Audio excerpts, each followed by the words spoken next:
I would like to call the attention of our audience to the fact that Neil will be in concert at the Winter Garden Theater, which has probably, going back to the beginning, I think that's where they showed for the first time The Jazz Singer with Al Jolson. So it has quite a history. And Funny Girl with Barbra Streisand, and some of the Ziegfeld Follies, the biggest shows of all time. And it still is a legitimate theater. And so when an artist goes into concert at the Winter Garden, not only is it Broadway, but it is saying, hey, this man has arrived. I don't know if you're going to get tickets. They're on sale. There are 20 performances only of Neil Diamond, and it starts on October the 3rd through October the 21st. And there'll be 20 performances during those 18 or 19 days. And I would suggest that you get over there and try to get tickets.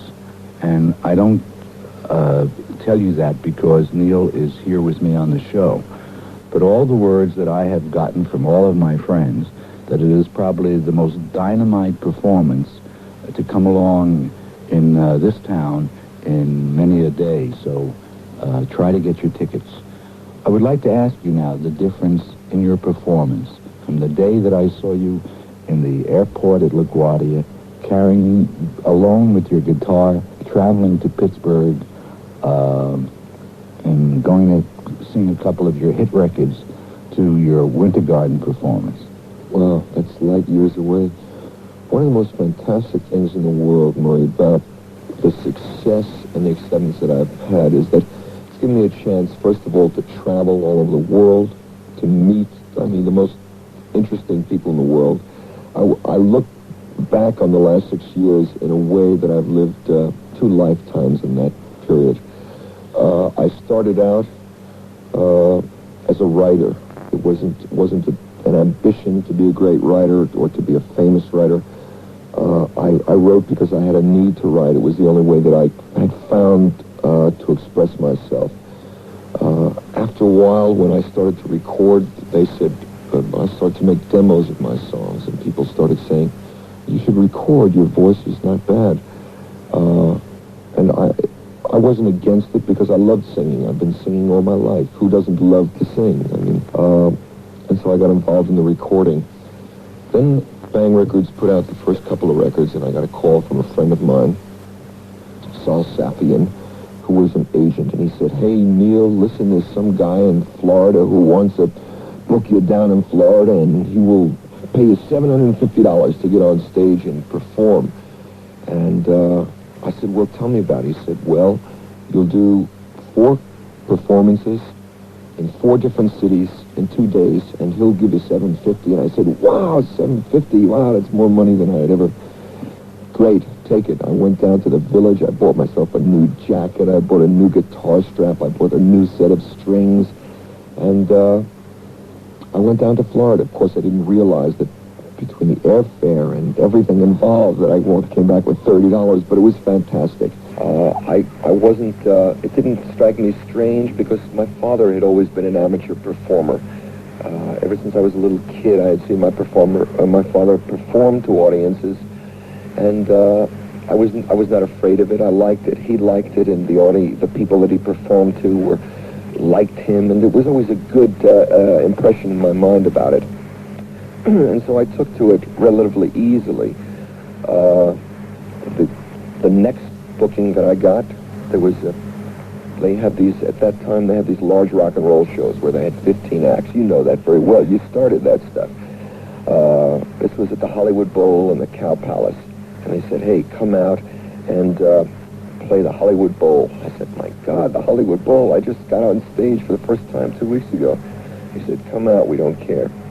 I went out there, got on the Hollywood Bowl. At that time, I was a very introverted kind of I was afraid. I was, I wasn't as open as I am now. I still have a long way to go, but I've learned a few things in the last 6 years.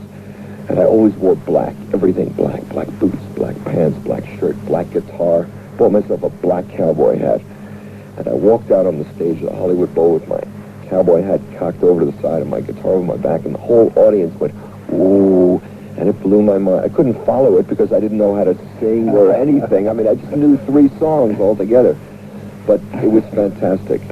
That was really the beginning of the taste for performance and stage. And I suppose I took to it because it gave me a platform to kind of be accepted, to be recognized. It was never the kind of thing that I had before. Here, for the first time, people were watching me, and of course I had to do the best that I could do, and and have them love me, and after a number of years of playing on all kinds of stages, from at the beginning it was bowling alleys and rock and roll shows and ski lodges, then it started to colleges. Colleges started to accept me, and I started to do more, and started with little colleges and larger colleges, and then open promotions, which are coliseums and arenas.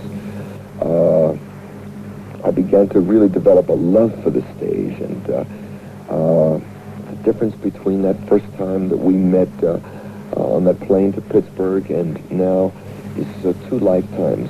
That's the difference. The last 2 years I have been almost obsessed because I know that I want to stop after Broadway. I want to stop concerts for a couple of years. I've been obsessed with the feeling that I want to play all the great concert stages in the world. And so the bookings took on a different character. We started to play concert halls in Germany and in Europe that Mozart had written his music on. I played Royal Albert Hall, which is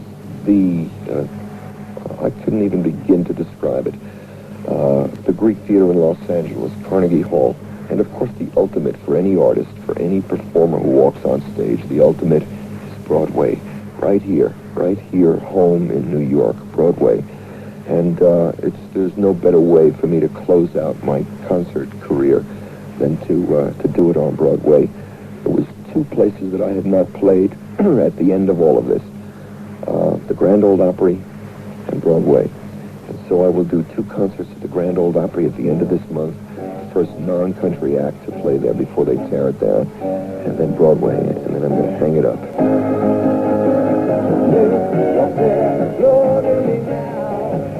You can dig that fact. He's one of our own, man. That's Neil Diamond, a New York boy. Used to hang around the neighborhoods, went to Lincoln High School, sang at the Erasmus Hall.